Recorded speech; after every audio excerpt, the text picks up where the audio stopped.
kepentingan pribadi atau golongan? Jawabannya tentulah tidak, saudaraku. Oleh karena itu, izinkanlah saya menyampaikan sebuah pidato yang berjudul Moderasi Beragama sebagai Alat Pemersatu Bangsa. Dewan juri yang saya hormati dan teman-teman yang berbahagia. Moderasi adalah jalan tengah di antara dua hal yang mengalami kesenjangan sosial. Selain itu, moderasi juga merupakan kebajikan yang mendorong terciptanya harmoni dalam kehidupan. Lalu, apakah moderasi beragama itu?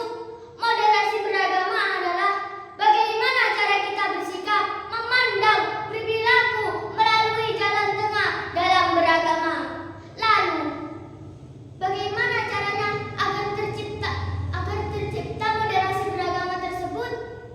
Jawabannya ada dua. Pertama, kita harus menjadi umat yang wasatiyah, umat yang berada di tengah-tengah, yang moderat dan tidak berlebihan dan tidak ekstrim dalam menjalankan agama, sebagaimana dijelaskan dalam Al-Quran surah Al-Baqarah ayat 143. Bismillahirrahmanirrahim.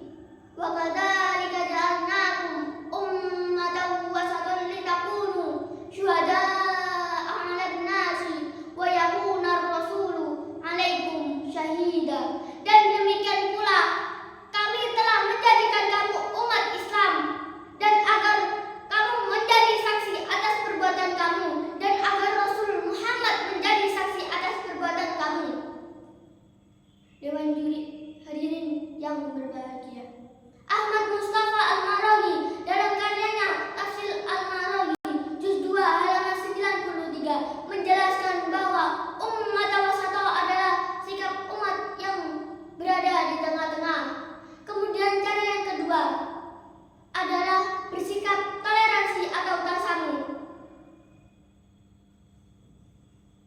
yaitu saling menghargai dan menghormati antar sesama. Lalu di manakah titik batas toleransi tersebut menurut agama? Jawabannya ada di dalam Al-Quran surah Al-Kafirun ayat 4-6. Bismillahirrahmanirrahim.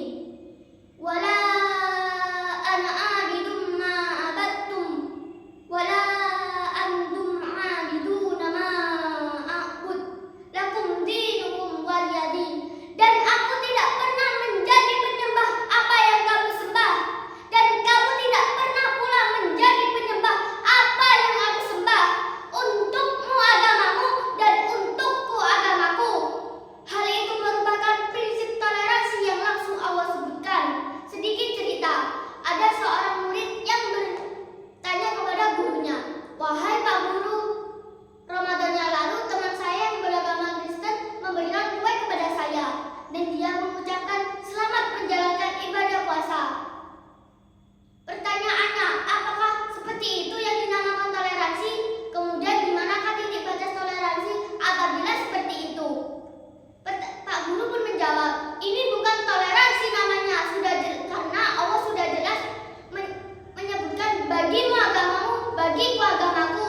Toleransi itu adalah saling menghargai dan menghormati antar sesama, tapi bukan dalam hal akidah dan keyakinan. Kita sebagai seorang pelajar akan memegang peranan yang sangat besar untuk mencapai persatuan umat. Maka moderasi beragama ini kita jadikan sebagai wawasan kebangsaan